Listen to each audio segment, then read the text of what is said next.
Class 10 trigonometry general for basic formula जो कि upcoming board exam के लिए बहुत ज़रूरी है। सबसे पहले बेसिक फार्मूला देखते हैं। बेसिक फार्मूला पूरी तरह से एक राइट एंगल ट्रायंगल के ऊपर डिपेंड करता है। जैसा कि हमारे पास यहाँ देख रहे एक ट्रायंगल है और ये राइट एंगल पार्ट है। इस ट्रायंगल को ABC का हम नाम दे देते हैं, जिसमें एंगल B हमारा क्या है, 90 डिग्री को है। अब हमको ये देखना है कि अगर हम एंगल C को अगर यूज करते हैं तो ये जो एंगल का सिंबल है दो पार्ट को टच करता है, एक हाइपोटेनियस और एक बेस को। तो एंगल के सिंबल के हिसाब से ही हमारा हाइपोटेनियस और बेस डिसाइड होता है। अगर हम एंगल C को लेते हैं तो AC हाइपोटेनियस हो जाएगा हमारा और BC बेस हो जाएगा और फाइनली AB हमारा क्या होगा, परपेंडिकुलर कहलाएगा।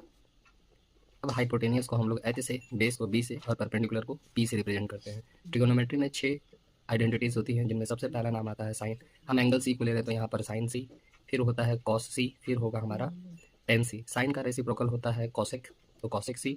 कॉस का होता है सेक, तो सेक C। टेन का होता है कॉट, तो कॉट C। साइन C का हमारा फॉर्मूला होगा P/H, यानी परपेंडिकुलर बाई हाइपोटेनियस, तो कॉसेक इसका रेसिप्रोकल हाइपोटेनियस बाई परपेंडिकुलर हो जाएगा।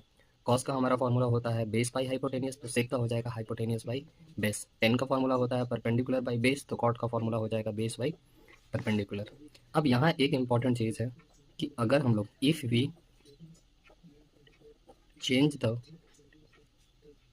Angle from angle C to angle A, then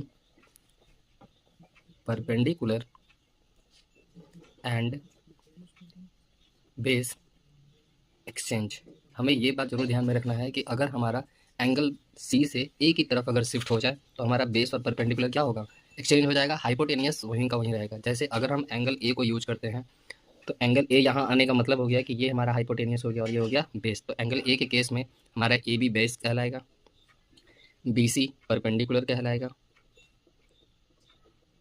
AC हमारा सेम हाइपोटेनियस ही रहेगा। तो ये बेसिक फार्मूला है ट्रिगोनोमेट्री के लिए फॉर क्लास 10।